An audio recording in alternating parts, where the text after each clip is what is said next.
Hello everyone, welcome back to my channel Riddhi official zone. This is Riddhi और आज के इस वीडियो में आप लोगों का गांधी जी की नई तालीम के लेक्चर चल रहे हैं, जो कि आपका लेक्चर नंबर 3 है आज। इससे पहले मैंने 2 लेक्चर अपने चैनल पे वीडियो अपलोड कर दी है। उसमें आप लोगों के कार्य शिक्षा यानी वर्क एजुकेशन के ऊपर, टीचिंग लर्निंग के ऊपर और आप लोगों का सेकंड बेसिक एजुकेशन के ऊपर मैंने वीडियो अपने चैनल पर डाल दी है। दोस्तों, बेसिक एजुकेशन यानी कि गांधी जी की नई तालीम के ऊपर बेसिक एजुकेशन के, चाहे उसके प्रिंसिपल हो या फिर आपके ऑब्जेक्टिव है, जो भी आएगा वो सब मैं ऑलरेडी डिस्कस कर सकी हूँ। और वो वीडियो यानी कि आपका लेक्चर नंबर 2 आपका बेसिक एजुकेशन, आप लोगों के गांधी जी से जितने भी बेसिक एजुकेशन के बारे में उनके प्रिंसिपल, ऑब्जेक्टिव, उनके एम पूछे जाएंगे, तो वो आपका मैंने एक ही वीडियो में अपलोड कर दी है। आज जो हम लोग डिस्कस करेंगे लेक्चर नंबर 3 यानी कि philosophical ideas of Mahatma Gandhi, और दूसरा हम लोग करेंगे एजुकेशनल आइडियाज ऑफ। ये आपका मोस्ट इंपॉर्टेंट है लॉन्ग क्वेश्चन के लिए। लास्ट ईयर आप लोगों का एजुकेशन आइडिया पूछा गया था, क्या इस साल भी पूछा जा सकता है? और क्या पता नहीं तो इस बार आपका फिलोसफिकल आइडिया यानी कि महात्मा गांधी के दार्शनिक विचार भी आप लोगों से पूछ लिया जाए। तो चलिए वीडियो को स्टार्ट करते हैं। बट उससे पहले मैं आपके लिए मोस्ट इंपॉर्टेंट बात बता देती हूँ दोस्तों, इसकी पीडीएफ के लिए आप लोग मुझे टेलीग्राम चैनल पे आप लोग फॉलो कर सकते हैं, और वहां पर आप लोगों का डिस्क्रिप्शन बॉक्स में मैंने लिंक दे दिया है टेलीग्राम चैनल का। अदरवाइज आप Riddhi official zone Telegram channel पे सर्च कर लीजिएगा और आप लोग मुझे वहाँ फॉलो कर लीजिएगा, और इसकी पीडीएफ आप लोगों को वहीं पे प्रोवाइड हो जाएगी। और कोई क्वेरी हो तो आप मुझे कमेंट बॉक्स पे कमेंट करके बता सकते हैं। तो चलिए वीडियो को स्टार्ट कर देते हैं। सबसे पहले आप लोगों को बताते हैं कि फिलोसफिकल आइडिया क्या थे गांधी जी के। तो उसमें आता है पहला कि वो भगवान में सबसे ज़्यादा विश्वास करते थे। दूसरा है कि वो जितने भी आपके सत्य या अहिंसा और लव, इन तीनों में उनका सबसे ज़्यादा बिलीफ था।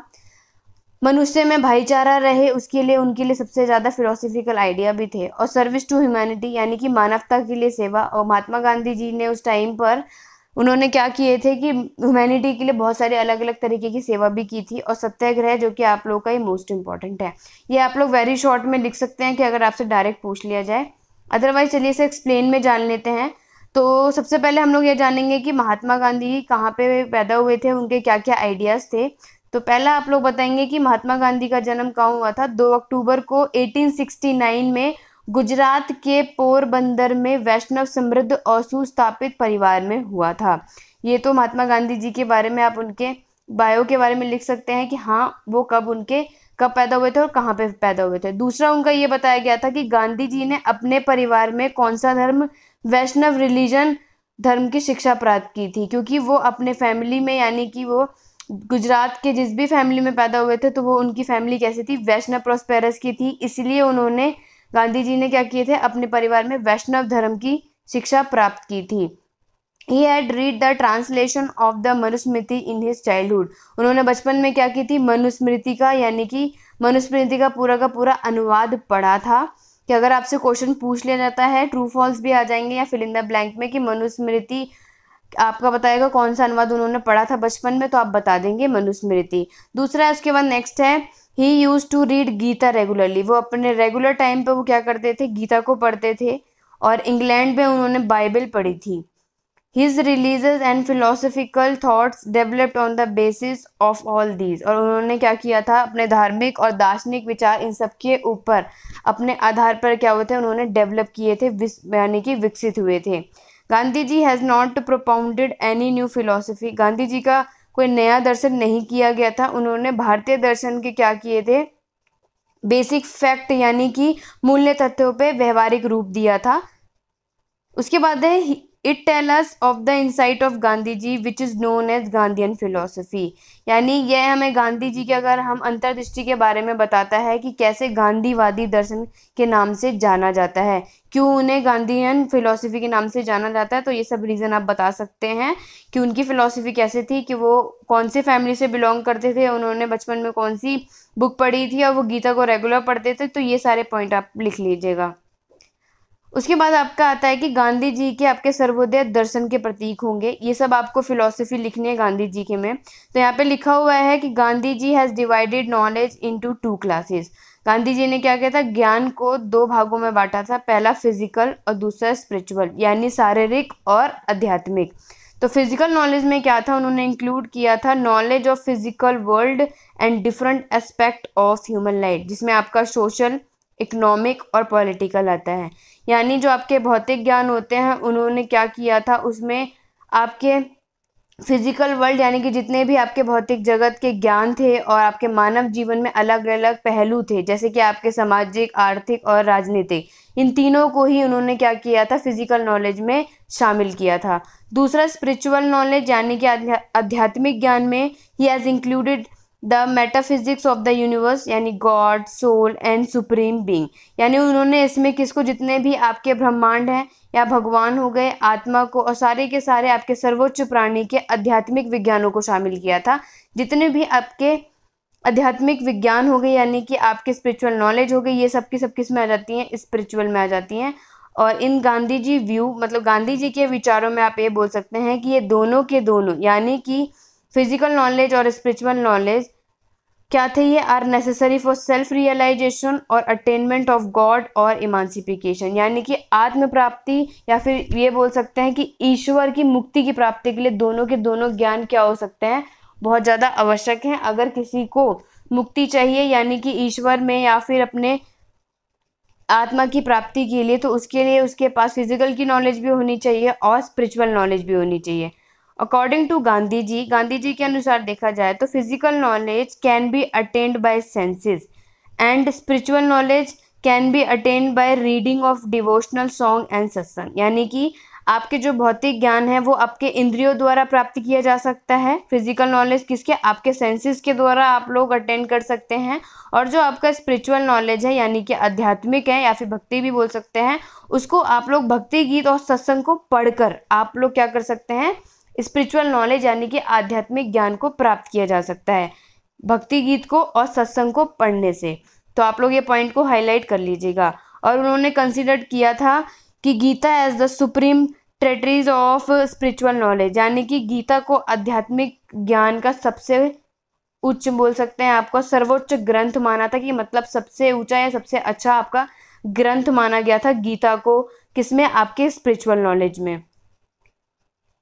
गांधी जी के आपके कुछ सर्वोदय दर्शन थे जिसमें आपको ये कंसीडर किया गया था कि गांधी जी मनुष्य के शरीर को, मन को और आत्मा को क्या करते थे, योग मानते थे। According to Gandhi ji the ultimate aim of human life is the attaining of truth और God, he called it as emancipation. यानी कि अगर गांधी जी के अनुसार देखा जाए तो मानव जीवन क्या है, एक अंतिम उद्देश्य है, किसके लिए, आपके सत्य और आपको भगवान की प्राप्ति यानी ईश्वर की प्राप्ति के लिए, जिसको इन्होंने क्या बोला था कि उसे मुक्ति बोलेंगे यानी कि इमांसिफिकेशन कहेंगे। उसके बाद है फॉर इमांसिपेशन यानी कि आपके मुक्ति के लिए गांधी जी ने क्या बोला कि गीता के आपके यहाँ पे मैंने हाईलाइट करा हुआ है, Gita as the best mean and the materialistic prosperity has expected the importance of labor, mortality and character। यानी कि गांधी जी ने बोला कि जितने भी आपके योग हैं उसको सबसे श्रेष्ठ मतलब सबसे अच्छा साधन माना गया है, और आपकी भौतिकवादी समृद्धि में जितने भी आपके श्रम है, नैतिकता है और उनके चरित्र को क्या दिया गया था, सबसे ज़्यादा इंपॉर्टेंस से स्वीकार कर लिया गया था। For the attainment of both these, इन दोनों की प्राप्ति के लिए गांधी जी ने क्या किया था, एकादशी व्रता। इसके लिए इसमें आते हैं आपके truth, non violence, celibacy, tastelessness, non stealing. ये आपके कुछ 8 आप बोल सकते हैं कि उन्होंने आपके 8-9 क्या दे रखे थे आप लोगों के, इनको क्या दिया था उन्होंने, इन 8 से उन्होंने आपके एकादश वेशन को प्राप्ति के लिए सारी चीज़ें दी थी। और गांधी जी ने ये भी बोला था कि these as the value of human life, कि इसी से मानव के जीवन का क्या पता चलता है, सबसे अच्छा मूल्य के रूप में माना जाता है। जिसमें आप लोगों के पॉइंट आ जाएंगे कि आपको छुआछूत से आप लोगों को हटाया जाए, आप लोगों के क्या बोल दिया जाए, धार्मिक सद्भावना हो जाए, फिजिकल लेबर यानी शारीरिक श्रम जो चीज़ें इंक्लूड होती है, नॉन वायलेंस को हटाया जाए, आपको अहिंसा बोल सकते हैं, राइट। ये सब चीज़ें आपकी किस में इंक्लूड होती हैं, एकादश व्रता में। तो एकादश व्रता का पॉइंट आएगा तो भी आप ये सारे पॉइंट याद रखिएगा। अब देख लेते हैं गांधी जी के अकॉर्डिंग के आगे कंटिन्यू क्वेश्चन है, क्योंकि ये लॉन्ग क्वेश्चन में आता है दोस्तों, तो आप इसी के अकॉर्डिंग अपना लिखिएगा एग्जाम। तो यहाँ पे बोला गया है कि truth is the end and means both for Gandhi ji, यानी सत्य गांधी जी के लिए क्या था, अंत और साधन दोनों थे। आप लोग बोल सकते हैं कि ट्रूथ एक ऐसा मतलब था जिसका आप एंड भी बोल सकते हैं और मीन भी बोल सकते हैं। एज द एंड, अगर अंत के रूप में देखा जाए तो सत्य वो होता है जो कभी भी मौजूद है और अंतहीन होता है, जैसे कि परमेश्वर है। और एक साधन के रूप में आप सत्य का अर्थ है कि सच्चा विचार, आपके सच्चे भाषण और सच्चा आचरण, ये तीन चीजें आपकी किस पे डिपेंड करती हैं, आप लोगों के आपके ट्रुथ पे डिपेंड करती हैं। और अगर बाय नॉन वायलेंस देखा जाए, यानी कि आपका बाय नॉन वायलेंस, अहिंसा के गांधी जी का अर्थ का क्या होता है कि अहिंसा जो होता है उसके अकॉर्डिंग क्या है कि गांधी जी का मतलब था the absence of evil thoughts towards all being, यानी कि सभी प्राणियों के प्रति बुरे विचारों का अभाव। ये सब जितने भी कोई भी इंसान अगर दूसरे को लेकर बुरा अभाव भी रखता है तो उनके अकॉर्डिंग नॉन वायलेंस यानी अहिंसा का मतलब यही होता है। और अगर गांधी जी के विचार में देखा जाए तो अहिंसा के अभाव में सत्य को प्राप्त या पालन नहीं किया जा सकता, क्योंकि अगर किसी में नॉन वायलेंस वाली अवधारणा होगी तो दोस्तों वो किसी के लिए क्या कर लेगा, वो कभी भी उसके लिए सत्य को प्राप्त नहीं कर सकता, उसके पालन को भी फॉलो नहीं कर सकता, जिसके अंदर क्या होगी, आपके नॉन वायलेंस के थॉट्स भी होंगे। उसके बाद है he considered non violence as the most essential for the attainment of physical and spiritual perfection, यानी आपके जितने भी भौतिक और धार्मिक सिद्धि को प्राप्ति के लिए अहिंसा को क्या बोला गया, सबसे जरूरी माना गया था।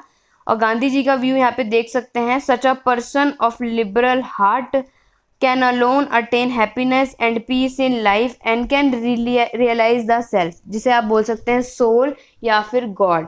अब इसमें बोला गया है कि गांधी जी के विचार में आपके उदार हृदय का एक ऐसा व्यक्ति ही जीवन में सुख और शांति प्राप्त कर सकता है जो स्वयं को क्या कर सकता है, साकार कर सकता है।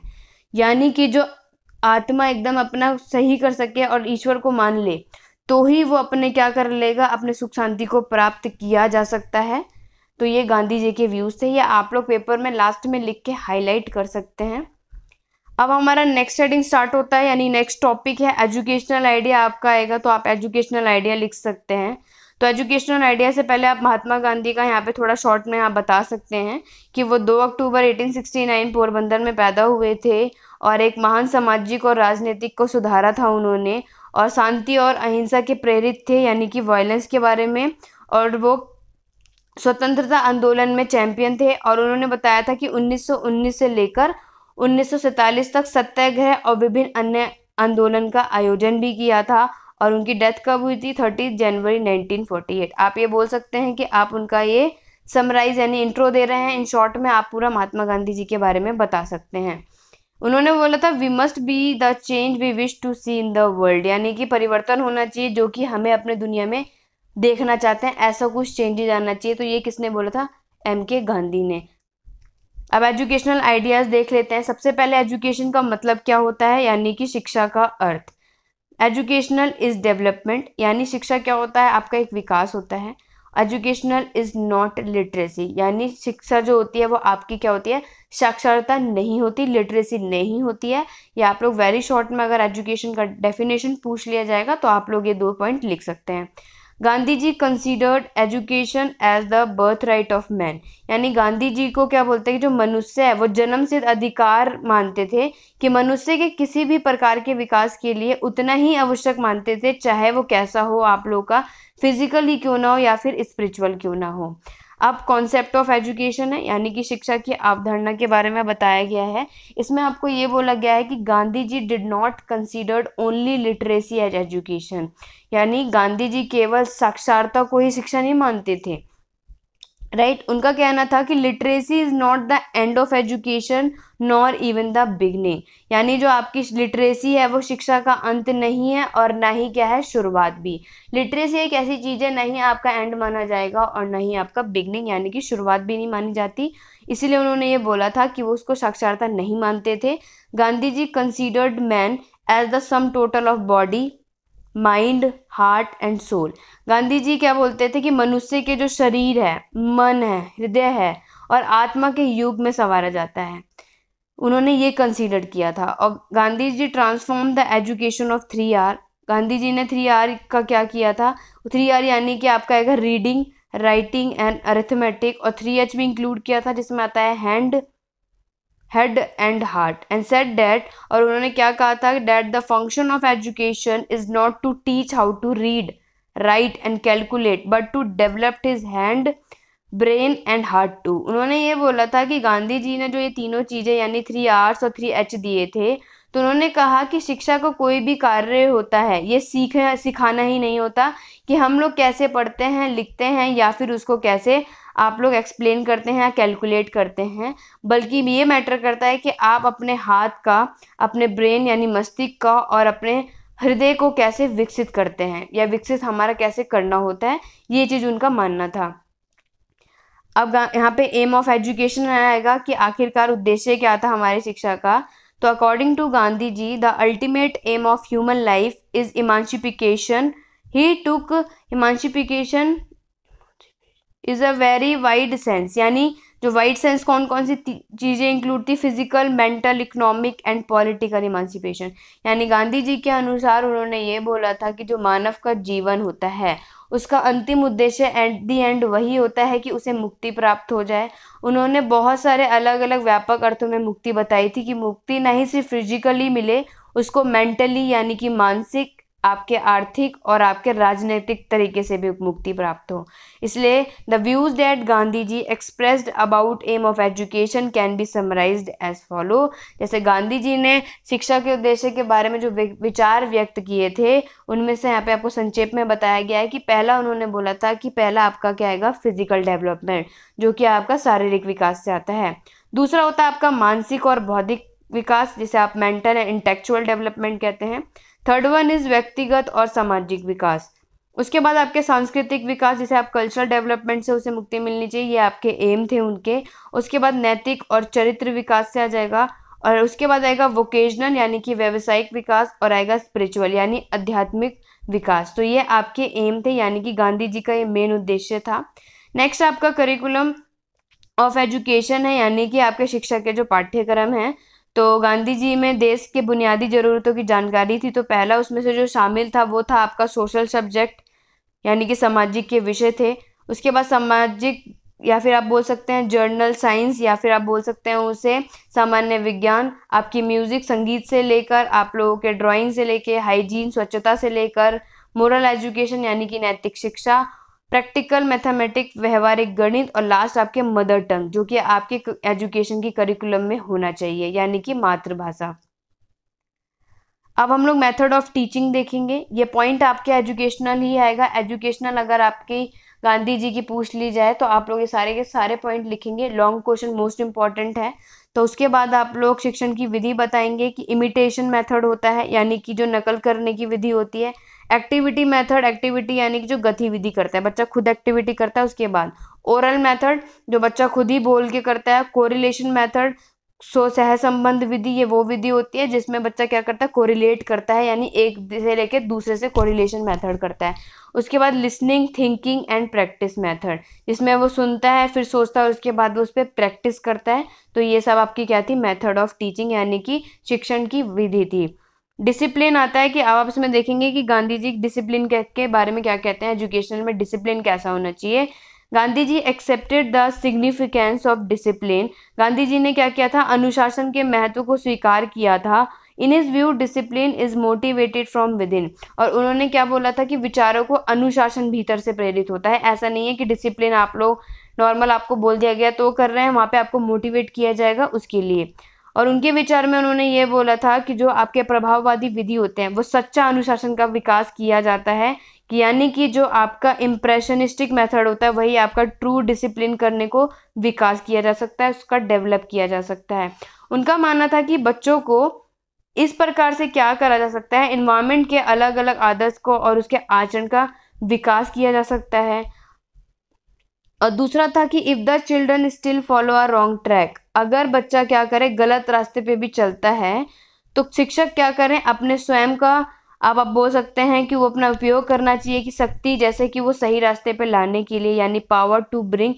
अगर कोई बच्चा आपका रॉन्ग पाथ पे चलता है दोस्तों, तो टीचर का ये फ़र्ज़ बनता है कि उनको अपनी ही कैपेबिलिटी से, अपनी क्षमता से उन बच्चों को सही चीज़ें सिखाए और उनको क्या बोले, सही ट्रैक पर लेकर आए, यानी कि राइट ट्रैक पे। उसके बाद टीचर का है, तो the teacher should be an idol person. शिक्षक क्या होती है, एक आदर्श व्यक्ति होता है। टॉर्च ऑफ नॉलेज, ज्ञान की मशाल होते हैं। और क्या बोल सकते हैं, मैन ऑफ गुड कंडक्ट, यानी अच्छे आचरण का माना जाता है। आदमी बोल सकते हैं एक गुड कंडक्ट होना चाहिए, ये टीचर की क्वालिटी है। स्टूडेंट में है छात्र शैक्षिक प्रक्रिया का केंद्र बिंदु होता है। एजुकेशन यानी कि फोकल पॉइंट बोल सकते हैं। जो छात्र होते हैं एजुकेशन के मेन प्रोसेस में आप लोगों के स्टूडेंट का मोस्ट इंपॉर्टेंट रोल। इन गांधी जी व्यू और गांधी जी के विचारों में उन्होंने बोला था कि जो विद्यार्थी होते हैं उनको अनुशासित रहना चाहिए और ब्रह्मचर्य का क्या करना चाहिए, पालन करना चाहिए, जिससे कि बच्चों को व्यक्तिगत विकास के लिए पूरी की पूरी वहाँ पे स्वतंत्रता दी गई थी, जो कि पूरा इंडिविजुअल डेवलपमेंट हुआ था, पूरी फ्रीडम दी गई थी। और गांधी जी के अनुसार विद्यार्थी को आत्म संयमित और जिज्ञासु होना चाहिए, यानी कि बच्चों के खुद में एक कोई भी चीज़ सीखने की क्यूरियोसिटी होनी चाहिए कि जिससे वो खुद से क्या बने, सेल्फ रिस्ट्रेन हो सके और अपने काम को अच्छे से कर सके। उसके बाद आपका आता है स्कूल यानी पाठशाला। तो गांधी जी का कहना था स्कूल के बारे में कि वो एक क्या है, आपका यूनिक थॉट है। गांधी जी के कहने का क्या था, जो स्कूल है आपका एक यूनिक थॉट है। स्कूल एक ऐसी कार्यशाला होनी चाहिए जहाँ पे शिक्षक क्या कर सके, समर्पित रूप से कार्य कर सके, राइट, यानी डिवोटेडली अपने काम को बहुत अच्छे से कर सके, बहुत अच्छे से वो समर्पित कर दे हर चीज़ को। और उन्होंने बोला कि स्कूल को सामुदायिक केंद्र बनाने पर जोर देना चाहिए, यानी कि आपका कम्युनिटी स्ट्रेस पे ज़्यादा सा इम्फेसाइज किया जाना चाहिए। और आपके कुछ एजुकेशनल के अदर एस्पेक्ट भी हैं, कुछ अलग पहलू भी हैं जो आपके एजुकेशनल आते हैं गांधी जी के में पॉइंट। तो उसमें आता है आपका पहला मास एजुकेशन को भी दी गई थी, यानी कि जन शिक्षा। वुमेन की एजुकेशन भी आती है जिसे आप महिला शिक्षा बोलेंगे। को एजुकेशन सह शिक्षा पे, वोकेशनल व्यावसायिक शिक्षा पे, और उसके बाद रिलीजियस एजुकेशन भी आपके अदर पहलू में आ जाता है। और लास्ट आता है आपका नेशनल एजुकेशन यानी कि राष्ट्रीय शिक्षा के ऊपर। तो ये तो आपके कुछ पॉइंट थे जो आपके महात्मा गांधी जी के अकॉर्डिंग एजुकेशनल था। आई होप दोस्तों आप लोगों को अच्छे से समझ आया होगा। और ये सारे के सारे पॉइंट आउट आप इसी तरीके से लिखेंगे, इससे ज़्यादा आपके एग्जाम में आपसे लिखने की नीड नहीं है। आप लोग इसी तरह पॉइंट आउट करके लिख सकते हैं जैसे कि मैंने आपको इस वीडियो में बताया है। तो आई होप दोस्तों आप लोगों को ये वीडियो पसंद आई होगी। और अगर कोई मिस्टेक हुई हो तो दोस्तों एक बार उसके लिए हिंदी में आप लोग ट्रांसलेशन एक बार देख सकते हैं, क्योंकि मेरे को हिंदी ट्रांसलेट में यहाँ पे थोड़ी मिस्टेक हो जाती है। तो अदरवाइज आप लोग उसके लिए मुझे थोड़ा सा इग्नोर कर सकते हैं वीडियो में। बाकी अगर वीडियो पसंद आई तो लाइक शेयर ज़रूर कीजिएगा। और जल्द से जल्द नेक्स्ट वीडियो पर मिलती हूँ दोस्तों। Thank you for watching.